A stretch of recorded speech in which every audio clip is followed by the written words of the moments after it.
എന്താ ഇടുക്കിയുടെയൊക്കെ ഒരു അവസ്ഥ? ആരായിരിക്കും ഇത്തവണ ജയിക്കുക? ഭരണ മാറ്റമാണോ ഭരണ തുടർച്ചയാണോ നല്ലത്? UDF ഭരിക്കണമെന്നാണ് ആഗ്രഹം. LDF അധികാരത്തിൽ വരാനാണ് ചാൻസ്. അതെ, ജനനന്മ ഒരുപാട് ചെയ്തിട്ടുണ്ട് അവര്. പുറകിൽ ചെങ്കുടിയൊക്കെ പാറുന്നുണ്ട്, വീണ്ടും പാറുവോ? 100% നമ്മൾ ഉറപ്പിക്കാം. മൂന്നാം ഭരണം വരും. മൂന്നാം ഭരണം വരും. എന്തായാലും ഭരണമാറ്റം ഉണ്ടാവും. ഉണ്ടാകണമല്ലോ. അതെന്താ അങ്ങനെ പറയാന്? ഭരണവിരുദ്ധ വികാരം എന്ന് പറഞ്ഞാൽ ഇല്ലല്ലോ. ഇല്ല, ആളുകൾക്ക് നിലവിൽ ഗുണം ചെയ്യുന്ന ഒരു സർക്കാരല്ല നിലവിലുള്ളത്. ഇവിടുത്തെ സ്ഥിതി റോഷിക്കാണ് സാധ്യത. റോഷിയാണ്. ചേട്ടനോ? റോഷിയല്ല, UDF. ആ സ്വർണ്ണക്കൊള്ളയൊക്കെ കിടക്കുമല്ലേ എന്തൊക്കെ കിടപ്പുണ്ട് അഴിമതി പറയാൻ. ഇടതുപക്ഷത്തിനെ കൊടുക്കൂ. അതെന്താ അങ്ങനെ തോന്നാൻ കാര്യം? പിണറായി വിജയൻ വിജയിക്കുന്നതാണോ? ഒരു ക്യാൻസർ പേഷ്യന്റ് ആയിരുന്നു. എനിക്ക് ഒരുപാട് സഹായങ്ങളൊക്കെ, ചികിത്സാ സഹായമൊക്കെ കിട്ടി. കിട്ടി. എന്താ ഇവിടുത്തെ ഒരു മൂഡ് എങ്ങനെയാ?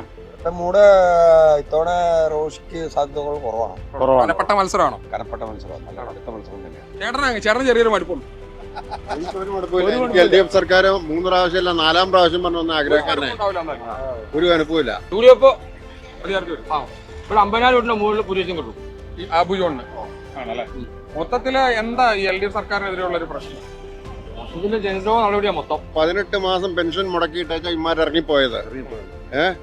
ഞങ്ങളൊക്കെ ഒരു മാസം 2,000 രൂപ 3,000 രൂപയ്ക്ക് മരുന്ന് മേടിച്ച് കഴിക്കുന്നതാ. ഈ 2,000 രൂപ കിട്ടുന്ന വലിയ അനുഗ്രഹമാണ്. ഒരു പേര് ഞങ്ങളൊക്കെ ഭൂമിയില്ലാത്തവരാ. എന്നാല് ഒരുപാട് സഹായങ്ങൾ ഇപ്പോഴത്തെ സർക്കാരിന്റെ ഭാഗത്ത് നിന്ന് കിട്ടിയിട്ടുണ്ട്. ഓക്കെ. 10 കൊല്ലം ഭരിച്ചോണ്ടാണ് അതെന്തെങ്കിലും പ്രശ്നം? UDF എല്ലാം ശരിയാക്കി തരും. അതൊക്കെ അവരുടെ എന്തെല്ലാം മരട് കച്ചവടക്കാരന്റെ സ്വപ്നം പോലെയല്ലേ.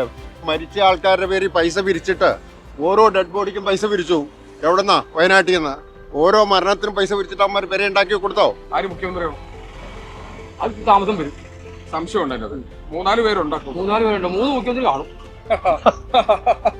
പ്രാപ്തരായ സർക്കാരിന്റെ കാര്യമുള്ളൂ, അല്ലാതെ ഇമാര് ഞഞ്ഞാവിഞ്ഞ കയറുവാൻ്റെ വല്ല കാര്യമുണ്ടോ? ഒറ്റക്കെട്ടായിട്ടുള്ള അഭിപ്രായമാണ്. അതൊന്ന് പറയാൻ വേണ്ടിട്ട് ഇങ്ങനെ റെഡി ആയിട്ട് നിൽക്കരുത്. ഞാൻ തുറന്നു വിട്ട പോലെയാണ് അഭിപ്രായം. ആര് മുഖ്യമന്ത്രിയാവും? സതീശനാവും. VD സതീശൻ മുഖ്യമന്ത്രിയാവും. അതായത് UDF ഭരണത്തിൽ വരും. മുഖ്യമന്ത്രി തീരുമാനിക്കാൻ താമസം. വാക്കിനൊരു വ്യവസ്ഥ വേണം. പൈസ പിരിച്ചിട്ട് അത് ഉണ്ടാക്കി കൊടുക്കാൻ പറ്റിയില്ലെങ്കിൽ പറ്റിയില്ല, ഞങ്ങൾ അടുത്ത സമയത്ത് കൊടുത്തോളാം എന്ന് പറയാൻ ഉറപ്പ് വേണം. അവിടെ ഇട്ടു ഇവിടെ ഇട്ടു കൊടുക്കുന്നവരെ പിന്നെ പടി പറഞ്ഞു. ഞാൻ KPMS യൂണിയൻ സെക്രട്ടറിയാണ്. പഞ്ചായത്തിലെ യൂണിയൻ സെക്രട്ടറിയാണ്. KPMS പക്ഷേ ഒരു ലെഫ്റ്റ് സപ്പോർട്ട് അല്ലേ പൊതുവേ? വേറെ ഗ്രൂപ്പാണ്. KPMS 2-3 UDF വരും. 25,000 വോട്ടിന്റെ ഭൂരിപക്ഷം ഇവിടെ ജയിക്കും.